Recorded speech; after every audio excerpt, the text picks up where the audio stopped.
एक बार गौतम बुद्ध अपने कुछ शिष्यों के साथ एक पेड़ के नीचे बैठे हुए थे कि तभी उनके एक शिष्य ने उनसे पूछा, भगवान, ये कर्म क्या हैं?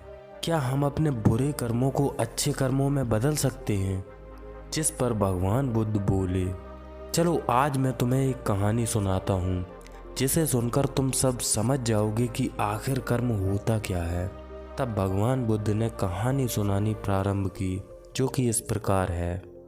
एक बार एक राजा अपने मंत्री के साथ राज्य का भ्रमण कर रहा था कि तभी अचानक राजा एक दुकान के सामने रुका और अपने मंत्री से बोला, पता नहीं क्यों मैं उस दुकानदार को फांसी देना चाहता हूँ।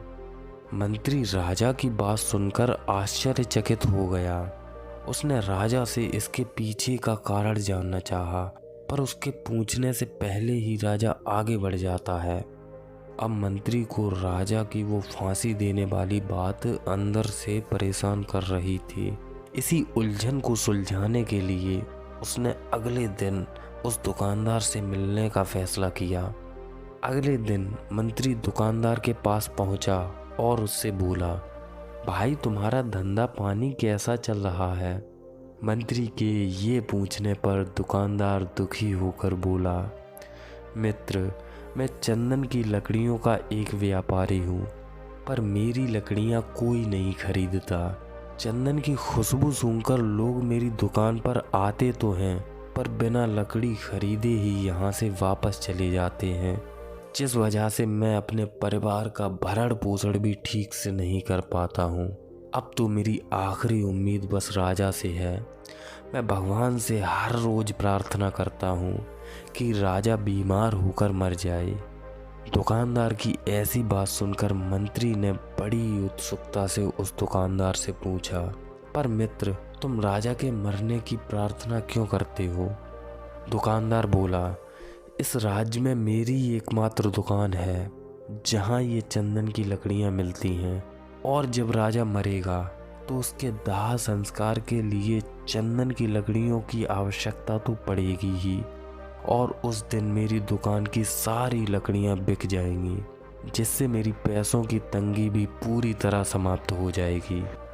दुकानदार की ये बात सुनकर मंत्री समझ गया कि आखिर इसकी दुकान के सामने रुककर राजा के मन में इसे फांसी देने का विचार क्यों आया। शायद इसके विचारों की नकारात्मक ऊर्जा ने राजा के विचारों को भी प्रभावित किया होगा, जिसके बदले में उसी प्रकार के विचार राजा के मन में भी उत्पन्न हुए।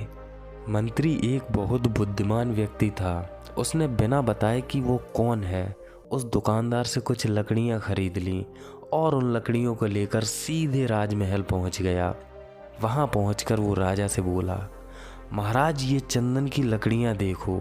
ये लकड़ियां उसी दुकानदार ने आपको उपहार में भेजी, जिसे देखकर कल आपके मन में उसे फांसी देने का विचार आया था। राजा उन चंदन की लकड़ियों की सुगंध सूंघकर आश्चर्यचकित हो गया। वो मंत्री से बोला, इन लकड़ियों की सुगंध तो बहुत मनमोहक है। मैंने आज तक चंदन की लकड़ियों की ऐसी सुगंध नहीं सूंघी। राजा उन चंदन की लकड़ियों से इतना प्रभावित हुआ कि उसने मंत्री को कुछ सोने की मोहरें देते हुए कहा, ये मोहरें उस दुकानदार को दे देना, और हाँ, उससे ये भी कहना कि आज से जब भी चंदन की लकड़ियों की आवश्यकता होगी तो सारी लकड़ियाँ उसी की दुकान से आएंगी। साथ ही राजा कल के अपने विचार को लेकर काफ़ी शर्मिंदा भी हुआ। मंत्री ने वो सोने की मोहरें राजा के हाथ से लीं और सीधे उस दुकानदार के पास पहुंच गया और उससे बोला, मित्र, जो चंदन की लकड़ियां मैं तुमसे लेकर गया था वो राजा को बहुत पसंद आई, और उन्होंने खुश होकर तुम्हें ये सोने की मोहरें भी भेजी। और तो और उन्होंने ये भी कहा कि अब से जब भी महल में चंदन की लकड़ियों की आवश्यकता होगी तो सारी लकड़ियां तुम्हारी दुकान से खरीदी जाएंगी, और एक तुम हो जो भगवान से उनकी मौत की प्रार्थना करते हो। मंत्री की ये बात सुनकर दुकानदार का सिर शर्म से झुक गया। राजा के प्रति उसके जो भी नकारात्मक विचार थे वे सारे गायब हो गए, और अब उसके दिल में राजा के प्रति धन्यवाद के भाव तथा उसकी लंबी उम्र के विचार थे। फिर कुछ ही दिनों के अंदर दुकानदार का पूरा जीवन बदल गया। धीरे धीरे उसकी सारी समस्याएं खत्म हो गईं। कहानी समाप्त होने के बाद भगवान बुद्ध ने अपने शिष्यों से कहा, यदि तुम्हारे मन में दूसरों के प्रति सकारात्मक विचार हैं तो तुम्हारा जीवन भी सकारात्मकता से भर जाएगा। तुम्हारे जीवन में सुख, शांति व समृद्धि आएगी। और यदि तुम्हारे मन में दूसरों के प्रति नकारात्मक विचार हैं तो निसंदेह तुम कभी खुश नहीं रह पाओगे और तुम्हारा जीवन नकारात्मकता से भर जाएगा और ज़िंदगी में तुम हमेशा दुखी बने रहोगे। फ़र्क नहीं पड़ता कि तुम्हारी सोच सकारात्मक है या नकारात्मक, तुम जैसे बीज बोगे तुम्हें फसल भी वैसी ही काटने को मिलेगी। इतना कहने के बाद भगवान बुद्ध ने वहाँ बैठे सभी शिष्यों से पूछा, अब तुम लोग बताओ कर्म क्या है। किसी ने कहा हमारे शब्द, किसी ने कहा हमारी भावनाएं, तो किसी ने कहा हमारे द्वारा किए गए कार्य और एक ने कहा हमारे विचार ही हमारे कर्म हैं।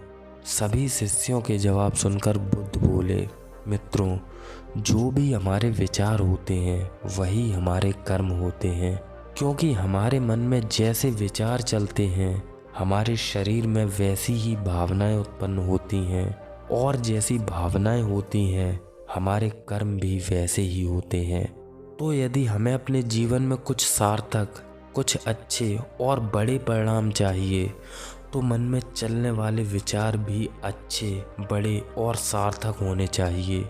लोग दूसरों का बुरा सोचकर ये समझते हैं कि उनके बुरा सोचने पर शायद भगवान दूसरों का बुरा कर देंगे, परंतु वे ये भूल जाते हैं कि विचार उनके हैं तो उन विचारों से होने वाले कर्मों के परिणाम भी उन्हीं के होंगे।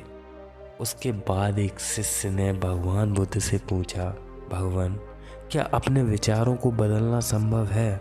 क्या हम अपने नकारात्मक विचारों को सकारात्मक विचारों में परिवर्तित कर सकते हैं?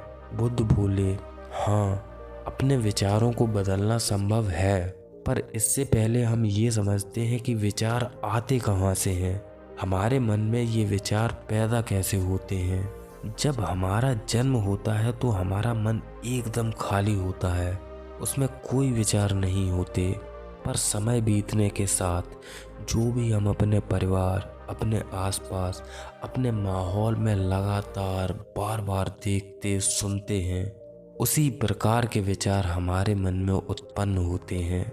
चलो इस बात को मैं एक उदाहरण से समझाता हूँ। यदि कोई बच्चा गरीब परिवार में पैदा हुआ तो पूरी संभावना है कि उसके विचार भी गरीबों वाले होंगे। वो कभी भी अमीर बनने के बारे में सोचेगा ही नहीं, उसकी सोच केवल रोटी, कपड़ा और मकान तक ही सीमित होगी। वहीं जब कोई बच्चा अमीर परिवार में पैदा होता है तो उसके विचार भी अमीरों वाले होंगे और वो शुरू से ही सफल होने की दिशा में आगे बढ़ेगा। पर ऐसा बिल्कुल नहीं है कि कोई गरीब या मध्यम वर्ग का बच्चा अमीर नहीं हो सकता। यदि उसके विचार व आदतें अमीरों वाली हो जाएं, तो मैं दावे से कह सकता हूँ कि उसे अमीर बनने से कोई नहीं रोक सकता। ये सिर्फ एक उदाहरण है, यहाँ सवाल अमीरी और गरीबी का नहीं।